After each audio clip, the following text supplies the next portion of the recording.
Hello everybody. आज हम ऐसा किंगडम के बारे में पढ़ रहे हैं जो कि ना प्लांट है ना एनिमल्स है।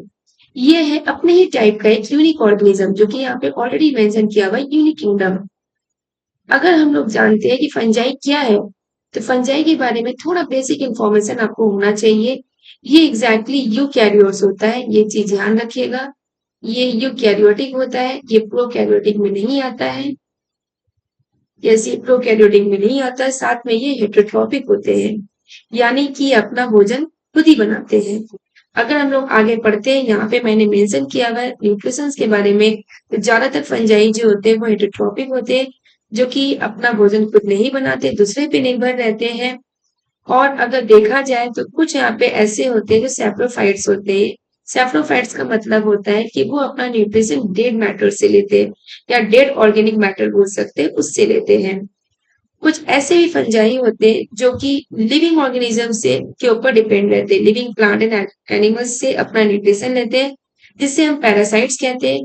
और कुछ ऐसे होते हैं जो सिम्बायोटिक होते हैं। सिम्बायोटिक का मतलब ये होता है कि जैसे एग्जाम्पल के रूप में लाइकेन ले। लाइकेन क्या होता है? एल्गी एंड फंजाई से बने होते हैं। ये दोनों ऑर्गेनिजम्स का यहाँ पे बहुत बड़ा रोल प्ले होता है।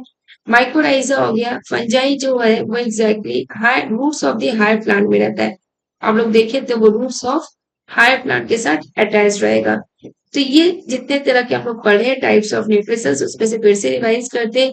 मेनली आपको हेटेरोट्रॉपिक नजर आएगा, उसमें से सैप्रोफाइट्स होते हैं जो कि डेड ऑर्गेनिक मैटर पर डिपेंड करता है। पैरासाइट्स होते हैं जो कि डिपेंड करता है लिविंग प्लांट एंड एनिमल्स में। कुछ ऐसे होते हैं जो सिम्बायोटिक होते हैं, अपना एसोसिएशन बना के रखेंगे, सपोज एल्गी के साथ या हायर प्लांट्स के साथ जाते हैं तो माइक्रोराइजा हो जाते हैं। ओके, अब हम लोग आते हैं थोड़ा स्ट्रक्चर के बारे में पढ़ते हैं। स्ट्रक्चर के बारे में पढ़ने का मतलब ये है कि फंजाई अगर ईस्ट को छोड़ दे, सिर्फ एक्सेप्शनल अगर ईस्ट को छोड़ दे तो वो यूनिसेलुलर है। बाकी सारे फंजाई जो होते हैं आपके फिलामेंटस बॉडी होते हैं। यस, फिलामेंटस बॉडी होते हैं, जिनके अगर देखा जाए उनका स्ट्रक्चर तो ये इस तरह से होंगे।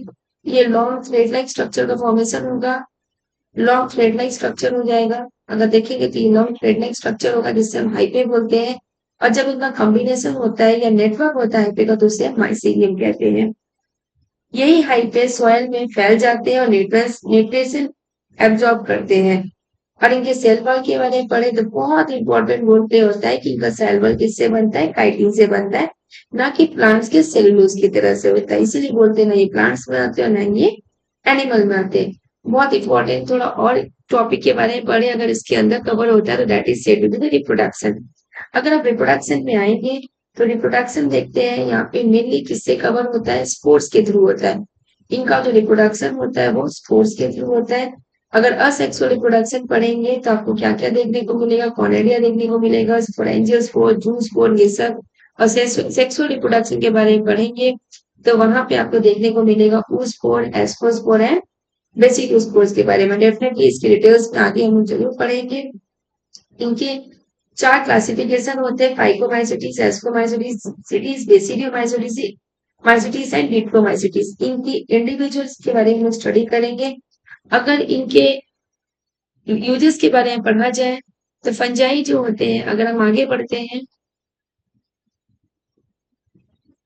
अगर हम लोग आगे बढ़ते हैं, अगर इनकी यूजेस के बारे में पढ़े तो फंजाई जो होती है दोनों में आते हैं, यूजफुल है एज वेल एज हार्मफुल भी है। यूजफुल के रूप में देखेंगे तो यूनिसेलुलर फंजाई, जैसे एग्जांपल ईस्ट के लिए लेते हैं तो east helps in making bread and alcohol. Bread and alcohol बनाने में मदद करता है। कुछ ऐसे फंजाई होते हैं, जैसे एग्जांपल पेनिसिलिन का नाम लेते हैं, तो एंटीबायोटिक बनाने में मदद करता है। कुछ ऐसे फंजाई होते हैं जो कि क्रॉप्स और ह्यूमंस के लिए दोनों हार्मफुल होते हैं, जैसे एग्जांपल के तौर में रस्ट जिसमें लगे रहते हैं, फॉर एग्जांपल पक्सीनिया हो गए। ठीक है, जो वीट में आपका रस्ट लगा रहता है। ठीक है, तो ये सब क्या हो गए? हार्मफुल फंजाई के बारे में हो गए। तो ओवरऑल हम लोग ने यहाँ पे कुछ इंफॉर्मेशन कवर किया, जैसे न्यूट्रिशन के बारे में, इनके सेल वॉल क्या है, स्ट्रक्चर क्या है, रिप्रोडक्शन किस टाइप की है, और किस यूजेस में इनका क्या क्या यूजेस इनका कवर होता है। अगर आपको ये फंजाई का इंफॉर्मेशन अगर अच्छा लगा हो तो डेफिनेटली आप लाइक शेयर एंड सब्सक्राइब कर सकते हैं।